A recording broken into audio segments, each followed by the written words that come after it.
بسم اللہ الرحمن الرحیم الحمد للہ رب العالمین وبہ نستعین وصلی اللہ وسلم علی سید الانبیاء والمرسلین وعلی آلہ واصحابہ اجمعین ومن تبعہم بإحسان الی یوم الدین اما بعد۔ انشاءاللہ تعالی اس نشست میں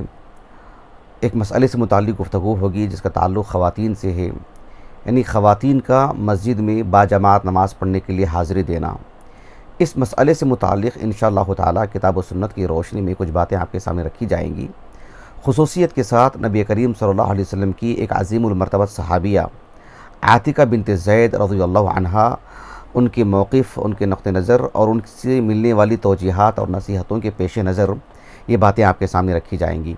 دراصل ان باتوں سے متعلق میرا اپنی اہلیہ سے ایک مذاکرہ تھا اور اس سلسلے میں کچھ احادیث کو سامنے رکھ کر کے ہم پڑھ رہے تھے، اور اس سلسلے میں محدثین شارحین حدیث نے کیا کچھ باتیں کہی ہیں، فقہا کا کیا نقطہ نظر ہے۔ تو بس انہی باتوں کو اہلیہ کی یہ تمنا تھی کہ جو ہے اس کو ریکارڈ کیا جائے، اور اسی کے پیش نظر افادہ عامہ کے لیے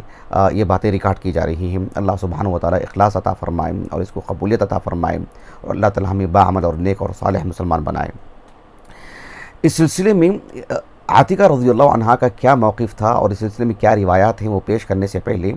میں مناسب سمجھتا ہوں کہ عاتقہ رضی اللہ عنہا کا ایک مختصر تعارف کروا دوں، اور عاتقہ رضی اللہ عنہا کے تعارف میں ایک خاص بات جس کا تعلق ہمارے موضوع سے بہت گہرا ہے، اس کو بھی میں آپ کے سامنے نمایاں کرنا چاہتا ہوں۔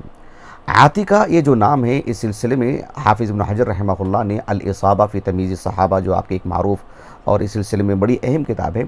اس میں آپ نے تقریباً صحابیات میں سے 20 صحابیات کا ذکر فرمائے ہیں جن کا نام عاتقہ ہے۔ تو ایسے میں ہم جس عاتقہ سے متعلق گفتگو کر رہے ہیں وہ عاتقہ بنت زید بن عمرو بن نفیل رضی اللہ عنہا ہے۔ عاتقہ رضی اللہ عنہا یہ یعنی بنو عدی سے تعلق رکھتے ہیں، قریش کا جو قبیلہ ہے۔ کعب بن لوئی سے رسول اللہ صلی اللہ علیہ وسلم سے جا کر کے ان کا قبیلہ ملتا ہے، اور یہ بنو عدی سے تعلق رکھتے ہیں۔ عمر بن خطاب رضی اللہ عنہ کا تعلق بھی جو اسی قبیلے سے ہیں۔ نفیل سے جا کر کے عمر بن خطاب سے مل جاتے ہیں۔ نبی کریم صلی اللہ علیہ وسلم کے وہ معروف صحابہ جنہیں ہم عشر مبشرہ سے موسوم کرتے ہیں، تو ان میں سے ایک صحابی ہیں سعید ابن زید رضی اللہ عنہ۔ یہ آپ کے سگے بھائی ہیں، البتہ والد کے اعتبار سے والدہ دونوں کی جدا جدا ہیں۔ آپ کی جو والدہ ہیں ان کا نام ہے ام کرز بنت عبداللہ الحضرمیہ، یہ ان کی والدہ ہیں۔ ان کے جو والد ہیں وہ ہیں زید ابن عمرو بن نفیل۔ حافظ ابن حجر رحمہ اللہ نے ان سے متعلق بڑی تفصیلی باتیں لکھی ہیں۔ اسی طرح سے امام ابن عبد البر رحمہ اللہ، آپ کی جو معروف کتاب ہے الاستیعاب فی معرفت الاصحاب، اس میں آپ نے لکھا کہ آپ مہاجرات میں سے بھی ہیں، یعنی آپ نے مکے سے مدینے کو ہجرت کر کے آپ آئیں، آپ مہاجرات میں سے ہیں۔ حافظ ابن حجر رحمہ اللہ نے آپ کی زندگی سے متعلق بہت ساری باتیں لکھی ہیں، اور امام ابن عبد البر رحمہ اللہ نے بھی لکھی ہیں۔ البتہ امام ابن عبد البر رحمہ اللہ نے یعنی الاستیعاب میں بھی لکھا ہے، اسی طرح سے آپ کی جو کتاب ہے الاستذکار غالباً وہاں پر رکھی ہوئی ہے، اس میں بھی جو ہے اس حدیث کی شرح کرتے ہوئے جس حدیث کو ہم آگے پیش کرنے جا رہے ہیں، کافی باتیں اس میں لکھی ہیں۔ ایک بات اس میں آپ نے یہ لکھا کہ یہ یعنی صحابیہ ہیں عاتقہ رضی اللہ عنہا، حسن و جمال کے اعتبار سے کافی معروف تھیں، اور فصاحت و بلاغت کے اعتبار سے بھی کافی معروف تھیں۔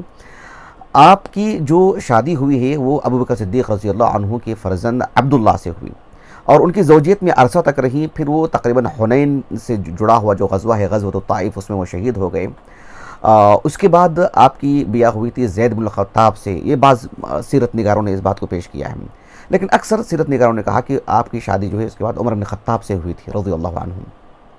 عمر بن خطاب رضی اللہ عنہ کی شہادت ہوئی، اس کے بعد آپ زبیر بن عوام رضی اللہ عنہ کی زوجیت میں آئیں، اور زبیر بن عوام رضی اللہ عنہ کی شہادت کے بعد، آپ کی وفات کے بعد جو ہے علی بن ابی طالب رضی اللہ عنہ نے بھی پیغام بھیجا تھا۔ بہرحال آپ سے ان کی شادی نہیں ہو پائی۔ اس کے بعد آپ کی وفات ہوئی، اور آپ کی وفات 41 ہجری کو ہوئی، اور آپ کی وفات سے متعلق انشاءاللہ میں آگے بھی گفتگو کروں گا۔ عاتقہ رضی اللہ عنہا جو ایک کے بعد دیگرے کی ایک یعنی صحابہ کی زوجیت میں وہ رہی ہیں، تو عاتقہ رضی اللہ عنہا کی زندگی یعنی کئی ایک مراحل سے گزری ہے۔ عاتقہ رضی اللہ عنہا کی زندگی کو میں تفصیل سے پیش نہ کیے بغیر میں ان کی زندگی کا وہ جز آپ کے سامنے رکھوں گا جو ہمارے موضوع سے بہت تعلق رکھتا ہے۔ حافظ ابن حجر رحمہ اللہ نے الاصابہ فی تمییز الصحابہ میں امام ابن مندہ رحمہ اللہ، جن کی زندگی سے متعلق امام ابن مندہ رحمہ اللہ سے متعلق ہم نے کیا کہتے ہیں یومیہ ہم نے جو ہے مطلب درس دیا تھا، اور بڑی تفصیل سے یوٹیوب پر موجود ہے الحمدللہ۔ تو حافظ ابن مندہ رحمہ اللہ کی کتاب ہے معجم معرفت الصحابہ، وہ تو کتاب ہمارے پاس نہیں ہے، لیکن حافظ ابن حجر رحمہ اللہ نے الاصابہ میں اس کتاب کے حوالے سے لکھا ہے کہ امام ابن مندہ رحمہ اللہ نے یعنی اس بات کو ذکر کی ہے کہ یہ عمر بن خطاب رضی اللہ عنہ کی زوجیت میں تھی. ساتھ میں ایک بات انہوں نے بیان کی، کہا کہ وَكَانَتْ تُكْثِرُ الْاِخْتِلَافَ إِلَى الْمَسْجِدِ النَّبَوِي. یہ بات آپ نے لکھی ہے. کہا کہ عاتقہ رضی اللہ عنہا یعنی ان کی قلبی اعتبار سے مسجد کا جو تعلق رہا ہے وہ یہ کہ جو ہے یہ ان صحابیات میں سے ہیں جن کا تعلق مسجد سے بہت گہرا تھا. یعنی یہ باجماعت نمازیں، فرض نمازیں یہ مسجد ہی میں پڑھا کرتی تھی، اہتمام کیا کرتی تھی. فجر کی اور عشاء کی نماز یہ بہت زیادہ اہتمام کیا کرتی تھی. کہا کہ وَكَانَ تُكْثِرُ الْاِخْتِلَافِ إِلَى الْمَسْجِدِ النَّبَوِي وَكَانَ عُمَرُ يَكْرَهُ ذَلِكَ. اور عمر بن خطاب رضی اللہ عنہ کو یہ بات بہرحال کسی طور پر بھی پسند نہیں تھی. یہ ان کی زندگی سے متعلق یہ بات لکھی ہوئی ہے کہ وہ مسجد کو خاص طور پر جایا کرتی تھی، اہتمام کرتی تھی نماز کو جانے کے لیے. اور جو ہے عمر بن خطاب رضی اللہ عنہ ان کی اپنی غیرت تھی، وہ اس بات کو پسند نہیں کرتے تھے کہ ان کی بیوی بہرحال کسی طور پر بھی باہر جائے، بھلے ہی وہ نماز کے لیے ہو، لیکن آپ منع نہیں کرتے تھے. اسی طرح سے امام ابن عبد البر رحمہ اللہ نے الاستذکار، جس کا میں انشاءاللہ آگے حوالہ دوں گا، اس کے متعلق مجھے خاص گفتگو کرنی ہے. الاستذکار جو امام مالک رحمہ اللہ کے الموطا پر جو ہے مطلب جس طرح سے صحیح بخاری، صحیح مسلم وغیرہ پر جو شروحات ہیں، اسی طرز کی ایک شرح ہے الاستذکار. یعنی ترتیب کے اعتبار سے کتاب، پھر باب، پھر جو ہے مطلب ایک عام جو شرح کا جو خاص طرز ہوتا ہے اسی طرز کی وہ شرح ہے. ہمارے پاس الاستذکار جو ہے عبد المعطی القلعجی کی جو ہے مطلب تحقیق سے ہمارے پاس موجود ہے. تو الاستذکار میں امام ابن عبد البر رحمہ اللہ نے اس بات کو لکھا کہ عاتقہ رضی اللہ عنہ جب عبداللہ بن ابی بکر صدیق رضی اللہ عنہ کی وفات ہو گئی، شہادت ہو گئی ان کی، اور ان کی عدت بھی پوری ہو گئی، تو ایک مرتبہ کسی مناسبت سے وہ حفصہ رضی اللہ عنہ کے گھر آئی تھی. عمر بن خطاب رضی اللہ عنہ بھی وہاں پر موجود، وہ بھی آ گئے وہاں پر، اور حفصہ سے پوچھا کہ وہ کون خاتون ہے. کہا کہ جو ہے وہ عاتقہ ہیں، اور عاتقہ آپ کے رشتے میں مطلب یعنی آپ کی بھتیجی لگتے ہیں دور سے. تو عاتقہ رضی اللہ عنہ سے جو ہے مطلب جب معلوم ہوا کہ عاتقہ ہے اور ان کی شوہر کی وفات ہو گئی ہے اور ان کی عدت بھی پوری ہو گئی ہے، تو عمر بن خطاب رضی اللہ عنہ نے اپنی بیٹی سے کہا کہ جو ہے ان سے ہمارا رشتہ کروا دیں. اور بات چیت آگے بڑھتی رہی، اونچ نیچ ہوتی رہی، بہرحال رشتہ طے ہو گیا. لیکن جب رشتہ طے ہوا تو عاتقہ رضی اللہ عنہ نے رشتہ طے ہونے سے پہلے کہا کہ میری 3 شرطیں ہیں، 3 شرطیں ہوں تو میں آپ سے شادی کروں گی. اس میں سے جو تیسری شرط ہے وہ ہمارے موضوع سے متعلق ہے. کہا کہ اللہ یمنعنی عن الصلاة فی مسجد رسول اللہ صلی اللہ علیہ وسلم. کہا کہ میں جو فجر اور عشاء کی جو نماز ہے، فجر اور عشاء کی نماز کی جو قید ہم لگا رہے ہیں وہ بھی احادیث میں ثابت ہے، آگے ہم بتائیں گے انشاءاللہ تعالی. کہا کہ فجر اور عشاء کی جو نماز ہے میں پابندی سے مسجد میں پڑھوں گی، رسول اللہ کی مسجد میں پڑھوں گی، اس سلسلے میں مجھے روکنا نہیں چاہیے. کہا کہ اللہ یمنعنی عن الصلاة فی مسجد رسول اللہ صلی اللہ علیہ وسلم. العشاء الآخرہ، اس میں یہ بھی الفاظ ہیں کہ اللہ یمنعنی عن الصلاة فی مسجد رسول اللہ صلی اللہ علیہ وسلم العشاء الآخرہ، یہ الفاظ بھی اس کے اندر موجود ہیں. کہا کہ مجھے عشاء کی نماز پڑھنے سے مسجد رسول اللہ یعنی مسجد نبوی میں مجھے نہیں روکنا چاہیے، کہ یہ میری شرط ہے اور یہ منظور ہو تو میں ان سے شادی کروں گی. بہرحال ایک شرعی مسئلہ تھا. عمر بن خطاب رضی اللہ عنہ نے یعنی احترام کیا ایک شرعی نقطہ نظر شرعی مسئلے کو. اور عمر بن خطاب رضی اللہ عنہ کی جو باروب شخصیت تھی، اس کے باوجود بھی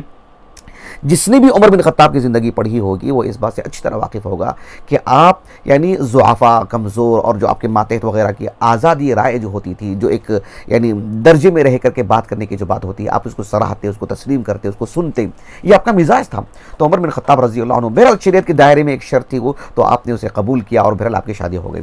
یہاں ایک بات قابل غور یہ بھی ہے کہ حافظ ابن حجر رحمہ اللہ نے مصنف عبد الرزاق کے حوالے سے فتح الباری میں جو کتاب الجمعہ میں ایک حدیث ہے جس کا میں آگے انشاءاللہ تفصیل سے گفتگو کروں گا اس پر. چونکہ یہاں پر عاتقہ رضی اللہ عنہ کا ایک تعارف ہو رہا ہے تو یہاں پر ایک بات یہ بھی بتا دوں کہ مسجد سے آپ کا جو تعلق تھا، آپ نے مطلب مسجد کو آیا جایا کرتی تھی، مطلب جس نے بھی آپ کی زندگی کو لکھا ہے اس بات کو نمایاں کر کے لکھا ہے. آپ نے شادی کرتے ہوئے آپ نے اس کو شرط کے طور پر پیش کیا. آپ نے جب عمر بن خطاب رضی اللہ عنہ کو یعنی 23 ہجری میں ذوالحجہ کے مہینے میں تقریباً 26 ذوالحجہ چہارشنبے کا دن تھا، فجر کی نماز میں آپ کی پیٹھ میں چھرا گھوم دیا گیا تھا اور آپ فجر کی نماز پڑھا رہے تھے. تو مصنف عبد الرزاق کی روایت ہے اور امام زہری رحمہ اللہ کی وہ مراسیل میں شمار کیا ہے ابن حجر رحمہ اللہ نے. کہا کہ اس وقت فجر کی نماز میں بھی یہ مسجد میں موجود تھی عاتقہ رضی اللہ عنہ. بہرحال عاتقہ رضی اللہ عنہ کا مسجد سے ایک گہرا تعلق رہا ہے. یہ باتیں اگر ہمارے علم میں ہوں تو پھر جو ہے مسئلے کو سمجھنے میں بہت آسانی ہوگی کہ عاتقہ رضی اللہ عنہا کا مسجد سے جڑا ہوا جو معاملہ ہے وہ ان کی زندگی کا ایک نمایاں معاملہ رہا ہے، اور ان کے شوہروں کو لے کر کے جن کی وہ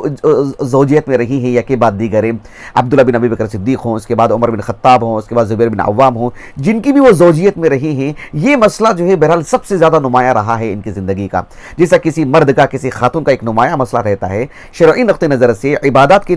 طور پر یہ معاملہ آپ کی زندگی کا سب سے نمایاں معاملہ رہا ہے۔ اسی وجہ سے ہم نے عنوان میں جو ایک عام بات سے ہم نے پیش کی ہے کہ خواتین مسجد میں حاضری دینے والی خواتین، تو ان کے لیے ہم نے بطور نمونہ جس خاتون کا انتخاب کیا ہے وہ ہے عاتقہ بنت زید رضی اللہ عنہ، کیونکہ جو ہے آپ کا مسجد سے بڑا گہرا تعلق،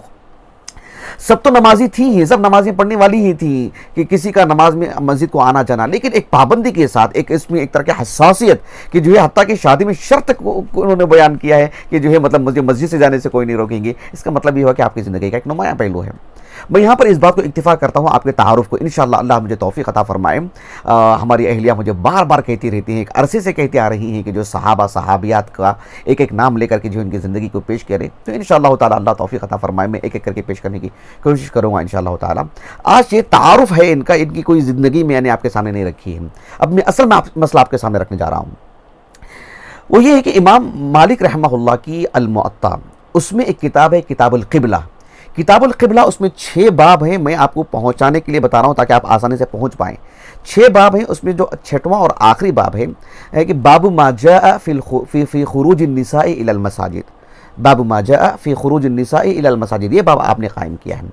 اس باب کے تحت جو آپ نے متعدد احادیث اور آثار لائے ہیں، تو اس میں جتنی مرفوع احادیث ہیں وہ سب کے سب صحیح ہیں، لیکن اس میں جو آثار لائے ہیں اس میں سے ایک یہ بھی ہے جو فی الحال ہم آپ کے سامنے پیش کرنے جا رہے ہیں۔ وہ یہ ہے کہ امام مالک رحمہ اللہ اپنے استاذ جن کا نام ہے یحییٰ ابن سعید ابن قیس الانصاری، جو تابعی ہیں، ایک صحابی کے پوتے ہیں، 144 ہجری پر سن وفات ہے، دھیان دیجیے گا کیونکہ اس مسئلے کے صحت کو لے کر کے یہ مسئلہ جاننا ضروری ہے۔ یحییٰ ابن سعید الانصاری جو حدیث و انما الاعمال بالنیات کے مطلب سرکردہ راوی ہیں، یعنی مدار انہی پر ہے، معروف راوی ہیں، تو یہ جو یحییٰ ابن سعید الانصاری ہیں وہ عاتقہ رضی اللہ عنہا سے روایت کرتے ہیں۔ دھیان دیجیے گا اس بات پر،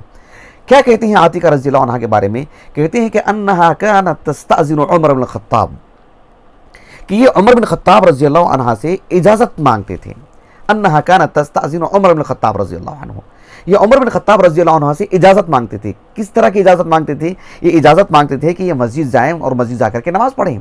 اچھا، کیا عمر بن خطاب رضی اللہ عنہ اجازت دیتے تھے؟ کہا کہ فیسکت، عمر بن خطاب رضی اللہ عنہ خاموش رہ جاتے تھے۔ فتقول، اور وہ کہتی تھی واللہ لأخرجن الا ان تمنعنی، دیکھو میں تو مسجد جاؤں گی، اجازت لیتی تھی لیکن عمر بن خطاب رضی اللہ عنہ نہ منع کرتے تھے نہ ہاں کہتے تھے، فیسکت، اب خاموش رہ جاتے تھے۔ ایسی صورت میں عاتقہ رضی اللہ عنہ یہ کہتی تھی کہ واللہ لأخرجن الا ان تمنعنی، کہ دیکھو میں تو مسجد کو جاؤں گی، میں تو اجازت لے لی ہوں، آپ نے تو روکا نہیں ہی، نہ آپ اجازت دے رہے ہیں، میں مسجد کو جا رہی ہوں، لیکن الا ان تمنعنی، ہاں تم مجھے روک دیتے ہو تو پھر میں رک جاؤں گی، بصورت دیگر میں مسجد کو جاؤں گی۔ اور روایت میں بات آتی ہے کہ وما منعها، اور آپ نے ان کو کبھی روکا نہیں۔ یہ جو روایت ہے کیا سندن صحیح ہے؟ امام مالک رحمہ اللہ کے جو الموطا ہے یہ یعنی آپ کے متعدد تلامذہ ہیں، سب کے نام سے بھی یہ جو چھپی ہے، لیکن شیخ سلیم ابن عید الہلالی حفظہ اللہ نے یعنی جو 8 معروف روات ہیں امام مالک رحمہ اللہ سے، سبھی نسخوں کو آپ نے یکجا کر دیا ہے۔ بہت ممکن ہے آپ کو یہ ویڈیو میں نظر بھی آ رہی ہوگی یہ کتاب کہ موطا للامام مالک رحمہ اللہ بروایت ثمانیہ، اس میں جلد نمبر 2، مجھے صفحہ نمبر تو یاد نہیں ہے، جلد نمبر 2 میں ہے کتاب القبلہ جو ہے۔ اس اثر پر جو آپ نے یعنی اس کی تحقیق کی ہے شیخ سلیم ابن عید الہلالی حفظہ اللہ نے، میں آپ کو ایک ایک بات کر کے سمجھاؤں گا۔ اپنی سب سے پہلی بات کہی آپ نے اس روایت سے متعلق کہا کہ موقوف ضعیف، ایک تو یہ موقوف ہے، صحابی پر جا کر کے روایت رک رہی، اور کہا کہ موقوف ضعیف، ضعیف کیوں کہا آپ نے؟ علت کیا ہے اس کی؟ آپ نے کہا کہ وَلَمْ يَتَبَيَّنْ لِي هَلْ يَحْيَىٰ ابن سعید أَدْرَكَهَا أَمْ لَا، یہ بات آپ نے کہی ہے۔ کہا کہ یحییٰ ابن سعید الانصاری رحمہ اللہ معروف تابعی ہیں، کہا کہ وہ عاتقہ رضی اللہ عنہا کا زمانہ پائے کیا ان کے زمانے میں موجود تھے؟ دونوں ہیں مدینے کے، لیکن کیا اس وقت یہ دنیا میں موجود تھے؟ کیا انہوں نے حاضری دی، ملاقات ہوئی، سماع ہوا، سب کچھ؟ تو یہ جو ایک روایت بیانی میں جو باتیں ہوتی ہیں راوی اور مروی عنہم میں، کیا وہ سب چیزیں ہیں اس میں؟ یہ بات آپ نے کہا کہ یہ بات اب تک واضح نہیں ہو پائی ہے، اور کہا کہ وَلَمْ يَذْكُرُوا لَهُ رِوَایَةً عَنْهَا، کہا کہ عاتقہ رضی اللہ عنہا کے تلامذہ میں نہ یحییٰ ابن سعید الانصاری کا نام آتا ہے، نہ یحییٰ ابن سعید الانصاری رحمہ اللہ کے اساتذہ میں عاتقہ رضی اللہ عنہا کا نام آتا ہے، اور یہ بالکل درست ہے، جتنا ہم نے بھی تحقیق کی ہے، دیکھا ہے، مراجعہ کیا ہے، اس طرح سے بات نہیں پیش کی جا رہی۔ یہ بات آپ نے پیش کی، لیکن ساتھ میں آپ نے جو بات یہ پیش کی، کہا کہ وَإِن ثَبَتَ إِدْرَاكُهُ لَهَا، اگر جو ہے یحییٰ ابن سعید الانصاری رحمہ اللہ کا یہ ثابت ہو جائے کہ انہوں نے جو ہے عاتقہ رضی اللہ عنہا کا زمانہ پایا ہے، تو کہا کہ فَهُوَ مُتَّصِلٌ صحیح، پھر تو وہ حدیث جو ہے مطلب سب شروط تو ہیں اس میں، اتصال کی شرط باقی رہ گئی تھی، کہا کہ وہ حدیث متصل ہو جائے گی، پھر وہ حدیث سندن صحیح ہو جائے گی۔ کہا کہ وَإِلَّا فَهُوَ ضَعِيفٌ لِلْإِنْقِطَاعِ، بصورت دیگر وہ حدیث ضعیف ہوگی، کیوں؟ اس لیے کہ منقطع ہونے کی وجہ سے، اس میں جو انقطاع ہے، یعنی یحییٰ ابن سعید اور عاتقہ ان دونوں کے درمیان جو انقطاع ہے، اس وجہ سے روایت ضعیف ہوگی۔ اب ظاہر بات ہے، یہ دیکھنا ہوگا کہ جو یحییٰ ابن سعید الانصاری رحمہ اللہ کی ولادت کب ہوئی، کیونکہ ان کی وفات تو متفقہ طور پر 144 ہجری ہے، لیکن ان کی ولادت کب ہوئی ہے اور عاتقہ رضی اللہ عنہا کی جو ہے مطلب وفات کب ہوئی ہے، اس سے بھی جو ہے بات واضح ہو جاتی ہے۔ جہاں تک معاملہ یحییٰ ابن سعید الانصاری رحمہ اللہ کی یعنی وفات کا ولادت کا معاملہ ہے، اس سلسلے میں سیر و اعلام النبلاء میں حافظ الذہبی رحمہ اللہ نے کہا کہ مولدہ قبل 70 زمن ابن الزبیر، ایسے آپ نے لکھا ہے، کہا کہ 70 ہجری سے پہلے ان کی جو ہے مطلب ولادت ہوئی ہے، یعنی عبداللہ بن زبیر رضی اللہ عنہ کا جو معاملہ تھا، یعنی مکے میں آپ کی ولایت وغیرہ کا معاملہ، کہا کہ یہ اس وقت کا معاملہ ہے۔ بہت ممکن ہے 60 سے 70 کے درمیان، یعنی 60 سے 70 ہجری کے درمیان جو ہے آپ کی ولادت ہوئی ہو، یا بہت ممکن ہے کہ 65 سے یعنی 70 ہجری کے درمیان آپ کی ولادت ہوئی ہو، یعنی آپ کی ولادت سے متعلق تقریباً یہ بات طے ہو چکی ہے۔ اب رہا مسئلہ عاتقہ رضی اللہ عنہا کی وفات کی اگر بات کریں، اس سلسلے میں نے کافی کتابیں دیکھی جو صحابیات سے متعلق لکھی ہوئی ہیں، اس سلسلے میں مجھے کوئی خاص خبر نہیں ملی، البتہ اللہ جزائے خیر دے میری اہلیہ کو، تو انہوں نے البدایہ والنہایہ، غالباً انہوں نے نیٹ پر دیکھا ہوگا ویکیپیڈیا پر، اور اسی کی روشنی میں البدایہ والنہایہ حافظ ابن کثیر رحمہ اللہ کی، جس میں آپ نے 41 ہجری کے جو حوادث و وقائع ہیں اس میں یعنی معاویہ بن ابی سفیان رضی اللہ عنہ کی خلافت کا جو ہے وہ مطلب پہلا سال تھا، وہ آغاز تھا وہ، تو اس وقت جو ہے یعنی آپ کی وفات ہوئی ہے، یہ حافظ ابن کثیر رحمہ اللہ نے مطلب اس سلسلے میں لکھا ہے کہ 41 ہجری میں آپ کی وفات ہوئی۔ اللہ جزائے خیر دے میری اہلیہ کی طرف سے جو ہے رہنمائی ہوئی ہے، انہوں نے جو ہے کتاب جو ہے بہرحال ورق گردانی کر کے اصل تک پہنچ کر کے جو ہے مجھے پہنچائی ہے، جزاہ اللہ خیرہ۔ تو اس اعتبار سے عاتقہ رضی اللہ عنہا کی وفات اگر 41 ہجری کو ہوئی ہے، اور ان کی جو ولادت ہے یحییٰ ابن سعید الانصاری کی تقریباً 60 سے 70 کے درمیان یا 65 سے 70 کے درمیان، جتنا مجھے اندازہ لگ رہا ہے، تو ایسے میں جو ہے یقیناً انقطاع ہے۔ تو فی نفسی اس سند کی اگر بات کرتے ہیں تو یقیناً جو آپ نے بات کہی ہے کہ جو ہے یہ حدیث سندن جو ہے منقطع ہونے کی وجہ سے ضعیف ہے، جیسے کہ شیخ سلیم الہلالی حفظہ اللہ نے بات کہی ہے۔ یہاں پر ایک بات بطور تنبیہ کہ میں یہ بھی کہنا ضروری سمجھتا ہوں کہ یہاں صحابیہ ہیں عاتقہ، اور یہ جو ہیں تابعی ہیں، یہ تابعی ہیں، مطلب کسی نہ کسی صحابی سے ان کی ملاقات ہوئی ہے، رؤیت ہوئی ہے، اور روایت بیانی کی اگر بات کریں تو سما بھی ثابت ہے یحییٰ ابن سعید الانصاری کا، اس لیے کہ انس بن مالک رضی اللہ عنہ کے وہ تلمیذ ہیں، جس نے بھی یحییٰ ابن سعید الانصاری رحمہ اللہ کا ترجمہ حیات لکھا ہے، ان کے اساتذہ کی فہرست تیار کی ہے، ان میں انس بن مالک رضی اللہ عنہ کا خصوصیت کے ساتھ نام ذکر کیا جاتا ہے۔ آپ تہذیب الکمال فی اسماء الرجال اٹھا لیجئے، آپ جو ہے تہذیب حافظ ابن حجر کی لے لیجئے، سیر اعلام النبلاء لے لیجئے، اس میں جو ہے یحییٰ ابن سعید الانصاری رحمہ اللہ کے اساتذہ میں جتنے اساتذہ کے نام آتے ہیں اس میں صرف ایک ہی صحابی کا نام آتا ہے، انس بن مالک کا رضی اللہ عنہ۔ البتہ تہذیب الکمال فی اسماء الرجال اور جو سیر اعلام النبلاء میں السائب ابن یزید رضی اللہ عنہ، جو کہ صغار صحابہ میں سے ہیں، ان کا بھی نام جو ذکر کیا جاتا ہے۔ لیکن حافظ ابن حجر رحمہ اللہ نے تہذیب التہذیب میں یحییٰ ابن سعید الانصاری رحمہ اللہ کا جو مفصل ترجمہ حیات لکھا ہے، آپ نے آخر میں امام علی بن المدینی رحمہ اللہ کی العلل جو غالباً اسرو میں رکھی ہوئی ہے، اس کے حوالے سے آپ نے کہا کہ علی بن المدینی رحمہ اللہ نے کہا کہ لا اعلمہ سمع من صحابی غیر انس، کہا کہ یحییٰ ابن سعید الانصاری سوائے انس بن مالک رضی اللہ عنہ کے کسی اور سے بھی ان کا سماع ہوا ہو یہ ہمارے علم میں نہیں ہے۔ یہ کہنے والے علی بن المدینی ہیں رحمہ اللہ، امام علی بن المدینی رحمہ اللہ کی یہ بات واقعاً بڑی اہم بات ہے اگر یہ بات پائے ثبوت کو پہنچے۔ لیکن علی بن المدینی رحمہ اللہ کی جو کتاب العلل ہے وہ بھی ہمارے پاس موجود ہے۔ حافظ ابن حجر رحمہ اللہ کی نشاندہی کے بعد میں نے مراجعہ کیا اور اس کتاب کے جو محقق ہیں کتاب العلل علی بن المدینی کی رحمہ اللہ، جن کا نام ہے شیخ زما، ان کا نام جو ہے نام زبان پہ نہیں آ رہا ہے،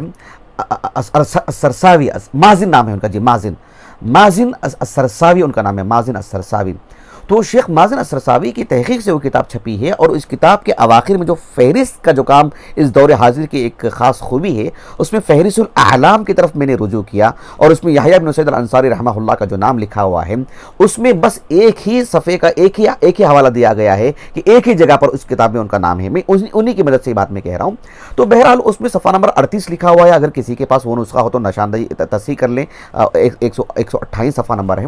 اس میں یحییٰ بن سعید الانصاری رحمہ اللہ کا نام تو ہے، لیکن اس میں اس طرح کی کوئی عبارت سیاق سباق سے آگے پیچھے میں نے جس حد تک کوشش کر کے دیکھنا چاہا، مجھے بہرحال ابھی تک بھی یہ بات نہیں مل پائی ہے جو علی بن المدینی رحمہ اللہ کے حوالے سے ابن حجر نے بات کہی ہے، واللہ اعلم۔ تو بہرحال بات یہ ہے کہ یہ انس بن مالک کے تلمیذ ہیں، لیکن کسی اور صحابی سے ان کی روایت ہے یا نہیں ہے؟ بقول ابن حجر جو علی بن المدینی سے منقول ہے وہ یہ ہے کہ کسی اور صحابی سے آپ کی روایت نہیں ہے، لیکن تہذیب الکمال اور سیر اعلام النبلاء میں الصائب بن یزید کا بھی نام آتا ہے، اور یہاں پر عاتقہ کا نام آ رہا ہے، اور عاتقہ رضی اللہ عنہ سے ان کی روایت بالکل بھی ثابت نہیں ہے، جیسا کہ ہم نے آپ کے سامنے بات اس کو بتا دی ہے، اس لیے کہ اس میں انقطاع موجود ہے۔ البتہ شیخ سلیم الہلالی حفظہ اللہ نے ایک زائد بات انہوں نے یہ بھی کہی ہے کہ امام ابن مندہ رحمہ اللہ کی جو معرفت الصحابہ ہے، اور اس میں اور مسند احمد میں یہی روایت، یعنی یہی قصہ جس میں یہاں پر یحییٰ بن سعید الانصاری روایت کر رہے ہیں عاتقہ رضی اللہ عنہ کا قصہ، وہیں پر سالم بھی روایت کرتے ہیں۔ یہ سالم کون ہیں؟ یہ عمر بن خطاب رضی اللہ عنہ کے پوتے ہیں، عبداللہ بن عمر کے فرزند ہیں۔ تو کہا کہ وہ یہ قصہ پیش کر رہے ہیں، لیکن کہا کہ یہ روایت بھی سندن منقطع ہونے کی وجہ سے ضعیف ہے۔ کیوں؟ اس لیے کہ فَإِنَّ سَالِمًا لَمْ يُدْرِكْ عمر، وہ بھی عمر کا زمانہ نہیں پائے۔ بہرحال یہ اس میں جو روایات ہیں اس میں انقطاع ہونے کی وجہ سے یہ ضعیف ہے۔ امام مالک کے الموطا، امام مالک کی موطا میں جو روایت ہے، یا مسند احمد میں جو قصہ ہے، یا جو ہے موجم معرفت الصحابہ ابن مندہ کی ہے، یہ اس اعتبار سے منقطع ہونے کی وجہ سے ضعیف ہے۔ لیکن اصل قصہ، اصل حادثہ اور اصل یہ جو معاملہ رہا ہے، یہ جو ہے مطلب ثابت ہے، صحیحین کی روایت ہے، اور صحیح بخاری میں تو اچھی خاصی تفصیل ہے جس میں آپ کو بتانے جا رہا ہوں، لیکن اس میں بس عاتقہ کا نام نہیں ہے۔ اس میں واقعہ یہ ہے کہ ایک روایت ہے متفق علیہ، امام بخاری رحمہ اللہ اپنی الصحیح کی یعنی کتاب الجمعہ میں، اور امام مسلم رحمہ اللہ اپنی الصحیح کی کتاب الصلاح میں لے کر آئے ہیں، کتاب الصلاح میں اس حدیث کو لے کر کے آئے ہیں۔ امام بخاری اور امام مسلم دونوں نے اس حدیث کو جو ہے عبید اللہ بن عمر ان سے لے کر آئے ہیں، اور وہ اس طریق سے، اور وہ امام نافع سے، اور وہ عبداللہ بن عمر سے، اس طرح سے روایت ملتی ہیں۔ اب جو ہے ابن حجر رحمہ اللہ نے اس میں ایک دقیق بات کہی ہے کہ کیا یہ حدیث مسند عمر میں داخل ہوگی یا یہ حدیث مسند عبداللہ بن عمر میں داخل ہوگی، اس لیے کہ روایات کا سیاغہ بتاتا ہے کہ جو ہے بہت ممکن ہے کہ یہ عبداللہ بن عمر کی مسند میں روایت موجود ہو، جیسے کہ صاحب الجمع بین الصحیحین الحمیدی ہوں، حافظ المزی ہوں، تحفۃ الاشراف میں اس کو مسند عمر میں داخل کی ہیں، مسند ابن عمر میں داخل کی ہیں۔ واقعہ یہ ہے کہ عبداللہ بن عمر بن الخطاب رضی اللہ عنہما یہ کہتے ہیں کہ عمر بن خطاب رضی اللہ عنہ کی ایک بیوی، کہا کہ کانت امرات لعمر، عمر بن خطاب رضی اللہ عنہ کی ایک بیوی سے مراد کون ہے؟ یہ جو عاتقہ ہی مراد ہیں، جو اس کے سارے طرق جمع کرنے سے ان کا نام جو ہے مطلب امام زہری رحمہ اللہ نے بتایا کہ وہ عاتقہ ہیں، اس لیے کہ یہ عمر بن خطاب کی عورت ہیں، عمر بن خطاب کی بیوی ہیں۔ حالانکہ عبداللہ بن عمر بن خطاب رضی اللہ عنہ وہ بھی تو عمر کے فرزند ہیں، لیکن وہ عاتقہ کے بیٹے نہیں ہیں، اس لیے کہ عمر بن خطاب رضی اللہ عنہ کی ایک بیوی تھی جن کا نام تھا زینب بنت مزعون، جو عثمان بن مزعون رضی اللہ عنہ کی بہن تھیں۔ تو انہی سے جو ہے حفصہ کی ولادت ہوئی ہے، انہی سے جو ہے عبداللہ بن عمر کی ولادت ہوئی ہے۔ وہ حفصہ کے وہ جو ہے زینب بنت مزعون سے جو ہے مطلب ان کا تولد ہوا ہے۔ عاتقہ رضی اللہ عنہ جو ہے وہ عمر بن خطاب رضی اللہ عنہ کی بیوی ہیں، ان کی والدہ نہیں ہیں، اس لیے کہا کہ جو ہے کانت امرات لعمر، عمر بن خطاب رضی اللہ عنہ کی ایک بیوی، کہا کہ کانت تشہد صلاۃ الصبح فی الجماعۃ فی المسجد۔ دیکھیے وہاں پر جو عشاء کی نماز سے متعلق وہ اجازت مانگ رہی تھیں، اور اس روایت میں جو بات موجود ہے وہ کہ وہ فجر کی نماز میں حاضری دیتی تھیں۔ کانت تشہد صلاۃ الصبح فی الجماعۃ فی المسجد، وہ مسجد میں صبح کی نماز کے لیے، فجر کی نماز کے لیے وہ حاضری دیا کرتی تھیں۔ اور عمر بن خطاب رضی اللہ عنہ کا معاملہ ایسا تھا کہ عمر بن خطاب رضی اللہ عنہ اس بات کو پسند نہیں کرتے تھے۔ اس روایت میں بات کیا ہے کہ عاتقہ رضی اللہ عنہ جس پابندی کے ساتھ فجر اور عشاء کی نماز کو جایا کرتی تھی مسجد کو، تو آپ سے کسی نے کہا، اب کس نے کہا کہا کہ کہنے والے کون ہیں؟ کیا واقعتاً عبداللہ بن عمر نے ان سے بات کی یا عمر ہی نے کہا لیکن اسلوب بدل دیا؟ یہ فقیل الہ بات ایسی آتی ہے کہ آپ سے کہا گیا، بس یہ نہیں کہہ رہے کہ میں نے کہا ان سے، عمر بن خطاب نہیں کہہ رہے. تو بہرحال اس میں ایک طرح کی وسعت ہے کہ یہ کہنے والے کون ہیں، قائل کون ہے، کہ عبداللہ بن عمر کہہ رہے ہیں یا عمر بن خطاب ہی کہہ رہے ہیں. بہرحال یہ ایک طرح کی وسعت ہے. بہرحال جس نے بھی کہا ہوں، کیا کہا عاتکہ رضی اللہ عنہا سے؟ کہا کہ لم تخرجین، آپ مسجد کیوں جاتے ہیں، کیوں گھر سے نکلتے ہیں آپ؟ وقد تعلمین ان عمر یکرہ ذلک، آپ کو تو معلوم ہے نا عمر بن خطاب کو یہ چیز پسند نہیں نا، پھر بھی آپ جاتے ہیں. لم تخرجین وقد تعلمین ان عمر یکرہ ذلک، عمر بن خطاب رضی اللہ عنہ اس کو پسند نہیں کرتے ہیں، پھر بھی آپ جاتے ہیں. تو آپ نے بھی بڑا اچھا سوال کیا. کہا کہ وما یمنعہ ان ینہانی، جب ان کو پسند نہیں ہے تو کون سی چیز آڑ ہے ان کے لیے، عمر بن خطاب کے لیے؟ وہ مجھے روکتے کیوں نہیں ہیں؟ اگر ان کو واقعتاً ناپسند ہے تو روکنا چاہیے نا. اور کیا ہے ان کے لیے، کون سی چیز ہے جو ان کو رکاوٹ بن رہی ہے روکنے کے لیے؟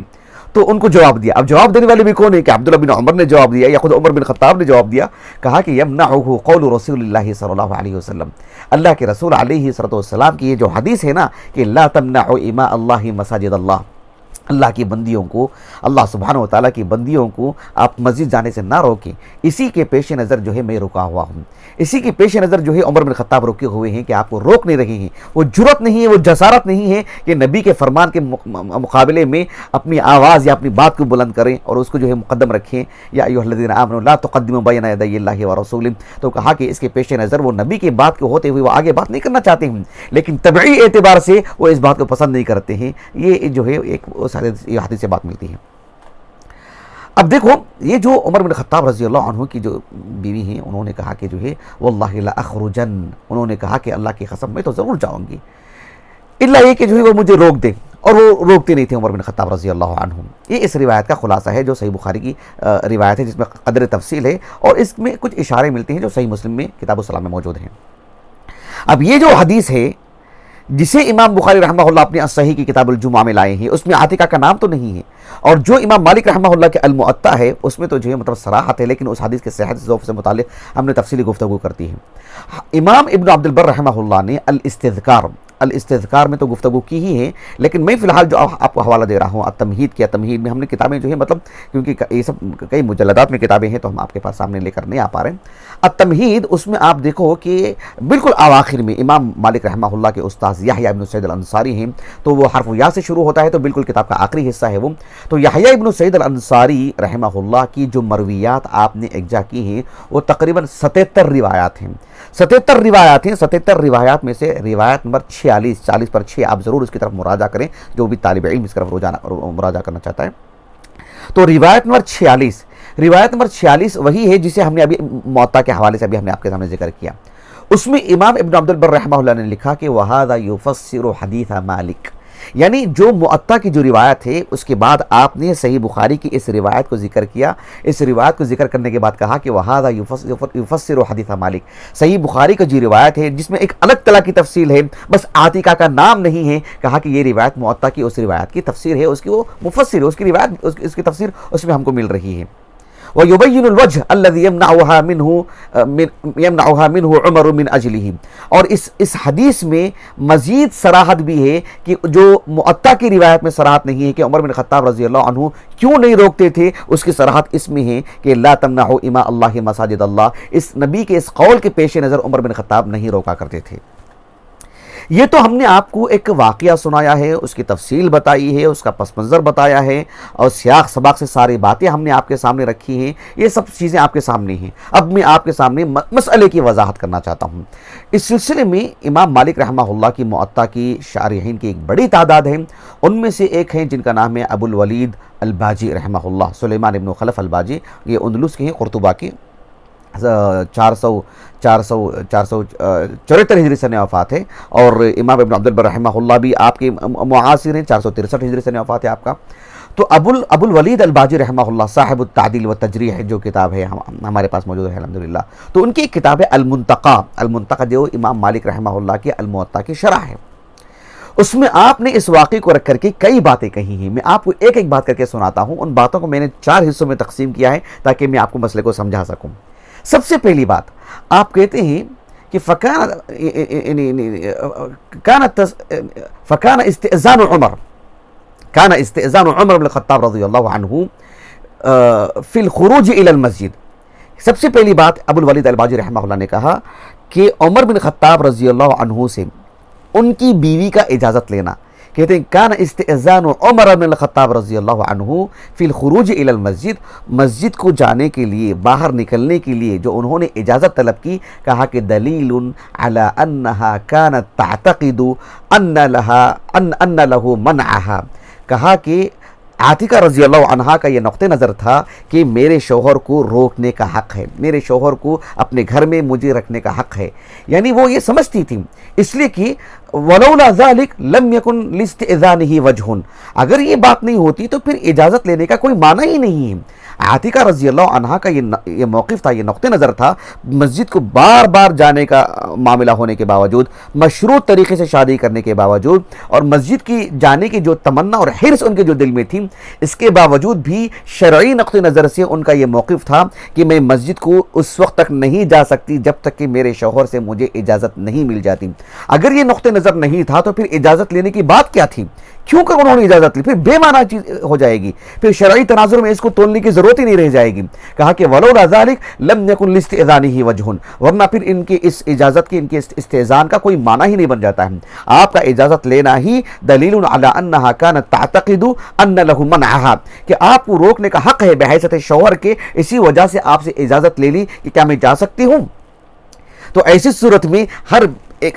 جو خاتون مسجد کو جانا چاہتی ہیں وہ اپنے شوہر سے اجازت لے. شوہر کو روکنے کا حق ہے، روکنے کا حق اس اعتبار سے نہیں کہ آپ مسجد کو نہیں جا سکتے، یہ روکنے کا حق نہیں دیا گیا ہے. اس میں تو اللہ کے رسول نے حکم دیا کہ لا تمنعوا اماء اللہ مساجد اللہ، یہ کہ جو ہے شوہر کی کوئی حاجت ہو سکتی ہے، شوہر کے کوئی مسائل ہو سکتے ہیں، شوہر فی الحال آپ کے ساتھ بیٹھنا چاہتا ہے، آپ کے لیے ضروریات کے لیے کچھ بات کرنا چاہتا ہے، کوئی بھی معاملہ ہو سکتا ہے، شوہر کو اس اعتبار سے شریعت نے حق دیا ہے. تو یہی بات تھی کہ اسی وجہ سے آپ نے اجازت مانگی. ایک بات ہم کو یہ معلوم ہوتی ہے. ابو الولید الباجی رحمہ اللہ نے کہا کہ دوسری بات یہ ہے کہ وَكَانَ عمر بن الخطاب رضی اللہ عنہ يَكْرَهُ ذَلِكَ، عمر بن خطاب رضی اللہ عنہ اس بات کو ناپسند کرتے تھے کہ يَكْرَهُ خُرُوجَهَا فِي مَسْجِدٍ وَغَيْرِهِ. عمر بن خطاب رضی اللہ عنہ کو یہ بات قطعاً پسند نہیں تھی کہ آپ جو ہے یعنی ان کی بیوی کو باہر جاتے ہوئے دیکھیں. لیکن عمر بن خطاب رضی اللہ عنہ خاموش رہ جاتے تھے، فیسکت، جیسے کہ امام مالک کی موطا میں بات آتی ہے، لا یمنعها، صحیح بخاری کی روایت ہے کہ ان کو روکتے نہیں تھے. تو کیوں نہیں روکتے تھے؟ اس لیے نہیں روکتے تھے کہ عمر بن خطاب رضی اللہ عنہ اپنے دل میں اس بات کو جو ہے مطلب انہوں نے ایک تصور کر لیا تھا کہ میں اپنے تئیں نہیں روکوں گا تاکہ فتمتنع من الخروج من غیر ان یمنعها، تاکہ ان کی بیوی اس اشارے کو جو ہے مطلب ملحوظ رکھے، اور میں نے تو منع نہیں کیا ہے اور اجازت بھی نہیں دی ہے، سکوت میں نے اختیار کیا ہے، اب میری بیوی پر ضروری ہے کہ میرے سکوت کا احترام کرے اور میرے سکوت کا احترام کرتے ہوئے گھر میں رک جائیں. فتمتنع من الخروج، فتمتنع من الخروج یعنی وہ نہ جائے باہر، من غیر ان یمنعها، میرے منع کرنے کے سے پہلے ہی وہ میرے سکوت کو ملحوظ رکھتے ہوئے گھر میں رہ جائیں. یہ موقف تھا عمر بن خطاب کا رضی اللہ عنہ. اب عمر بن خطاب کے سامنے یہاں پر دو باتیں تھیں. ایک بات یہ تھی کہ لما ورد ذلك من الامر، ایک تو اللہ کے رسول کی وہ حدیث لا تمنعوا اماء اللہ مساجد اللہ، اس وجہ سے آپ روکتے نہیں تھے، سکوت آپ نے اختیار کر لیا. لیکن سکوت اس لیے بھی اختیار کیا کہ عمر بن خطاب رضی اللہ عنہ پسند نہیں کرتے تھے کہ ان کی بیوی باہر جائے، ان کی مسجد کو جائے یا مسجد کے علاوہ کسی اور جگہ میں جائے. لما كان طبع علیہ من الغیرہ، اس لیے کہ عمر بن خطاب رضی اللہ عنہ کی طبیعت میں جو اللہ رب العالمین نے جو ایک خاص طرح کی غیرت رکھی تھی، آپ نے ایک حجاب کے معاملے کو لے کر کے، یعنی پردے کے معاملے کو لے کر کے آپ نے آواز اٹھائی، آپ نے اقدام کیا، آپ نے ایک فکرہ دیا، آپ نے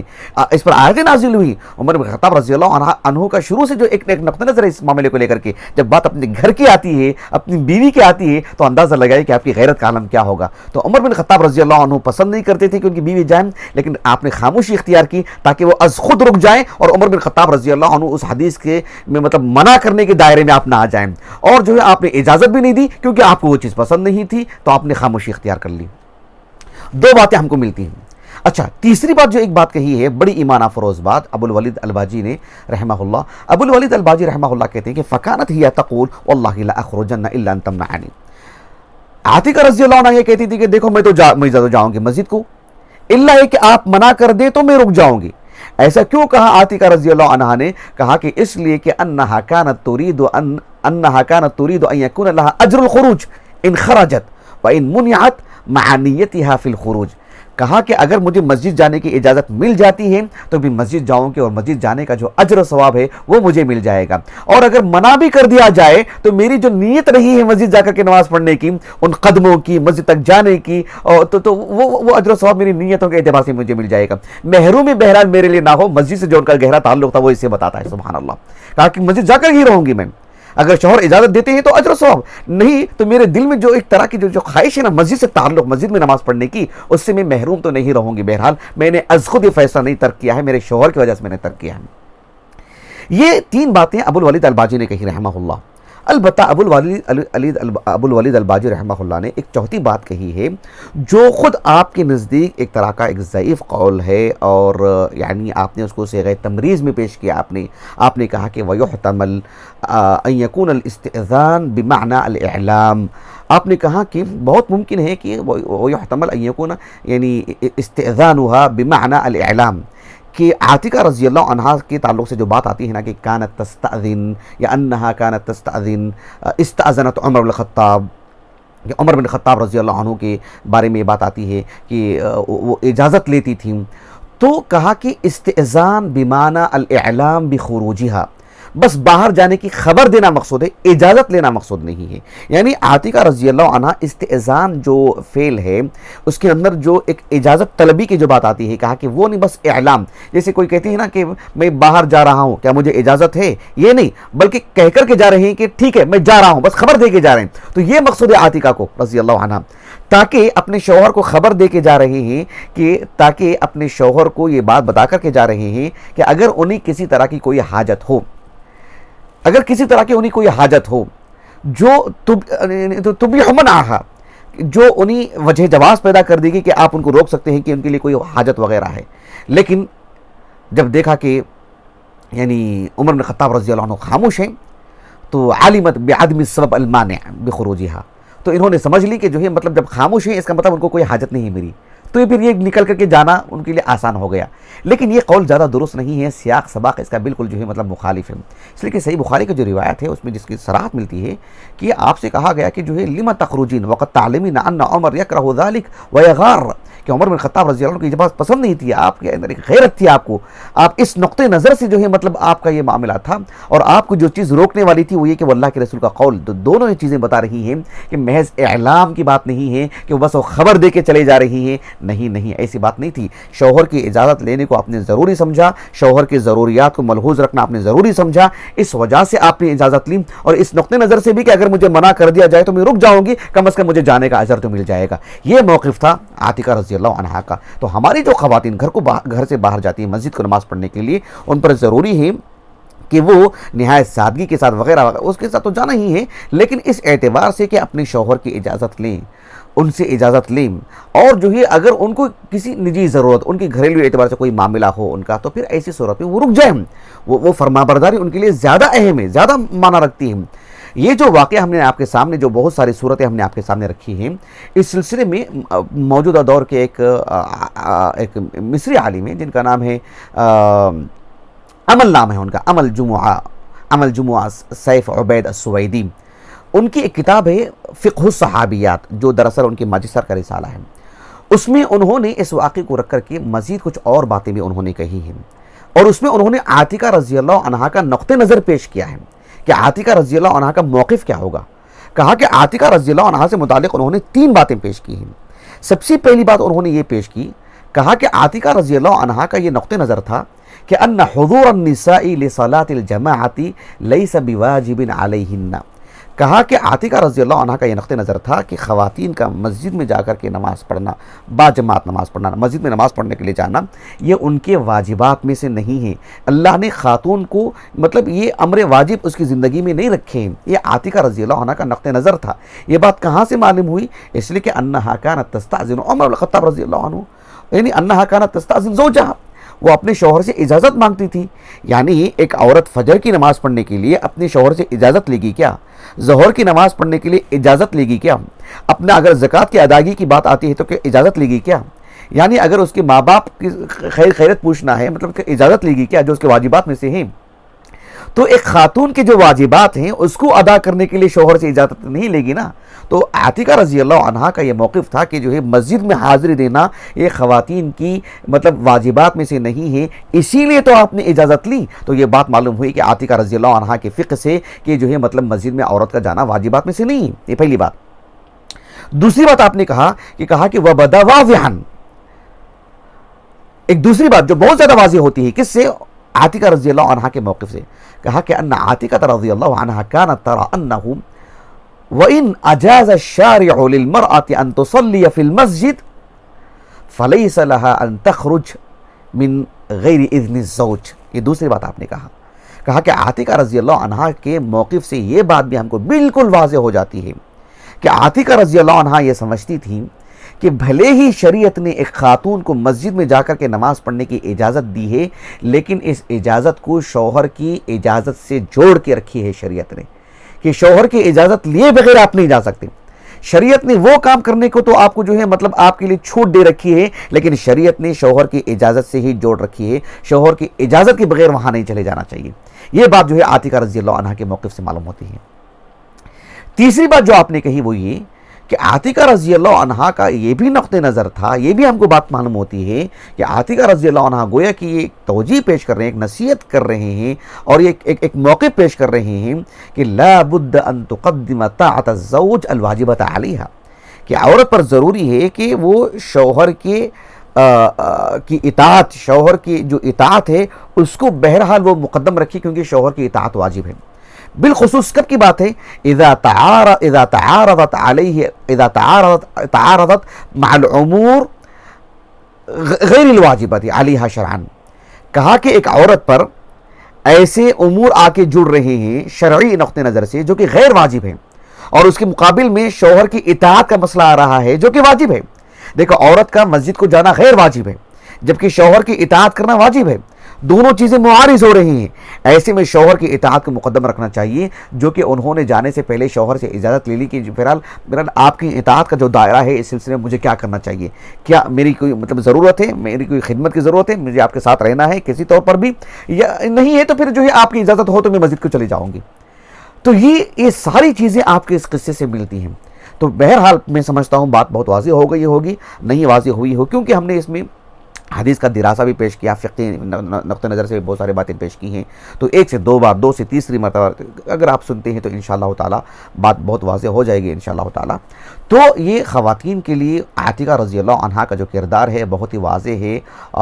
کہ جو ہے عورت جو ہے اپنے شوہر سے اجازت لے، اور عورت کا مسجد میں جانا واجب نہیں ہے، اور عورت جو ہے مطلب اپنی یعنی شوہر کی اطاعت کو مقدم رکھے۔ یہ سب چیزیں جو ہیں مطلب اچھی طرح سمجھ کر کے رہیں، اور پھر جو شوہر ہیں ان کے گھر کے سرپرست ہیں، بیوی کے لیے جو ہے ماحول بنا کر کے دیں، اس کی اطاعت میں اور اس کی فرما برداری میں، اللہ رب العالمین کی قربت کے لیے، اس کی جائز خواہشات کے لیے اگر جو ہے اجازت دے دیتی ہے ان کو جو اس کے لیے تنگ نہ کریں، ان کے لیے ماحول بنا کر کے دیں۔ بہرحال کسی طور پر بھی اپنے گھر کے معاملے کو مقدم رکھیں، شوہر کی اطاعت کو مقدم رکھیں، اور اس میں جو سہولت ملتی ہے، اس میں وسعت ہوتی ہے تو اس معاملے کو انجام دیں، اور اللہ سبحانہ و تعالی ہم سب کو اللہ رب العالمین کی اطاعت و فرما برداری میں اور جو ہے اپنے ماتحتوں کے ساتھ، اپنے بڑوں کے ساتھ ان کی جو فرما برداری ہے، اللہ سبحانہ و تعالیٰ سب کو بحال رکھنے کی توفیق عطا فرمائے۔ اللہ سبحانہ و تعالیٰ کی توفیق سے یہ مسئلہ جو ہم نے آپ کے سامنے رکھا ہے اللہ تعالیٰ اسے قبول فرمائے۔ اللہ سبحانہ و تعالیٰ ہماری اس نشست کو ہمارے اساتذہ، ہمارے والدین، ہمارے کل معاونین، مشاہدین، خصوصاً ہماری عزیز اہلیہ کے لیے جنہوں نے نہ یہ کہ صرف یہ ریکارڈنگ کا ماحول بنایا، نہ یہ کہ صرف انہوں نے یعنی مجھے پڑھنے کے لیے اس موضوع سے متعلق جتنی کتابیں ہم نے آپ کے سامنے ذکر کی ہیں، کتابیں اٹھا کر کے لانا، کھول کر کے دینا، اصل کی طرف ایک نشان اور علامت لگا کر کے رکھنا، اور اسی کے ساتھ ساتھ جو ہے مطلب متعدد امور میں یعنی دلچسپی لینا، اور پھر جو مذاکرے میں بیٹھنا، اور اس سلسلے میں جو ہے مطلب نقاش کا جو معاملہ آتا ہے، ترجیحات کی جب بات آتی ہے، اور پھر معاملے کو ترتیب دینے کی جب بات آتی ہے، ان سب میں جو ہے مطلب اس میں یعنی خود کو مشغول رکھنا، اس میں ساتھ دینا، یہ واقعتاً یہ اللہ تعالیٰ کی ایک عظیم نعمت ہے، جسے جو ہے مطلب ہم اپنے جو احساسات کو الفاظ کی شکل میں دینے سے میں قاصر ہوں۔ اللہ تعالیٰ ان کو، ہمارے فرزندان کو ہمارے لیے اللہ تعالیٰ ذخیرہ آخرت کرے، حسنات میں شمار فرمائے۔ سبحانک اللہم و بحمدک، اشہد ان لا الہ الا انت، استغفرک و اتوب الیک۔